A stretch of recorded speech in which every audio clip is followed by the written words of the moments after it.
Imagine you have a million users and you need to find one specific user by their username.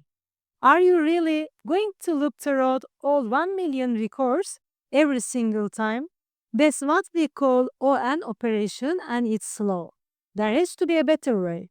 The better way is the HashMap. To understand it, think of a massive library. You don't search every shelf for a book. You use the library catalog. The book's title is the unique key.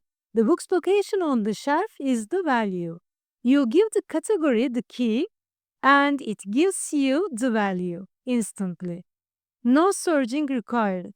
This is O1 or constant time access. So where do we use this in real life? The most common use case is frequency counting. For example, we want to count the letter in the word hello. With a HashMap is incredibly simple. We have a text hello and we are creating a map count as a HashMap. Key is a character and value is an integer. The integer will be count of the characters. So inside the for loop, we will check each character of our text. We will put the character as a key and we will get the character's value from map. If it's not at before, it will be 0. At each step, we will count 1. We simply loop through using the character as a key and its count as a value. Simple, clean, and fast. Remember the classic two-sum problem. We needed to find a numbers partner to reach the target. Instead of slowly researching the array for that partner every time, we use a hash map as a memory. We will create a map, seen numbers, as a hash map. Inside the for loop, we will check each number. Each step, we will calculate complement. And we will check the complement is inside the map also. If the complement inside the map, okay, we found the partner and we are ready to return the answer. Else, we will put the number and its index to our map. As we look, we store each number.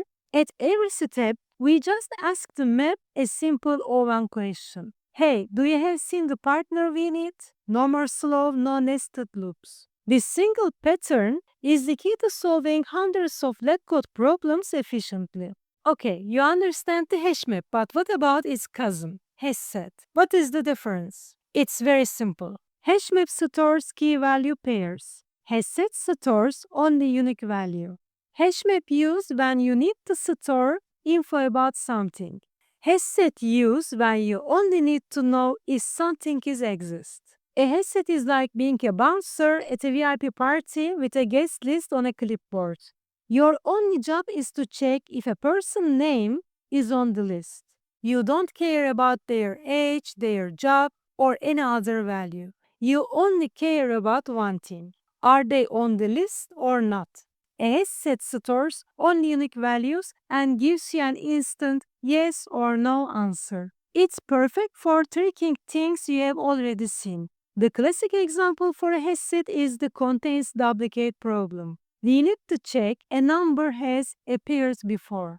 We have a numbers array and we need to check a duplication number in our array list. We are creating an integer since set as hash set. Into the for loop, we will check each number. We add number to our set. If the number is already in the set, it will return false. It means duplicated found. On the other hand, if we can add all the numbers into the set, it means we don't have any duplication and we will return false. So to recap, when we need to link a key value, use a HashMap. When you only need to track unique items, use a HashSet. Mastering these two will make you a much faster and more efficient problem solver. Now that you are a HashMap master and you are ready for our Amazon interview series. The next video, we will use this exact data structure to solve real problems.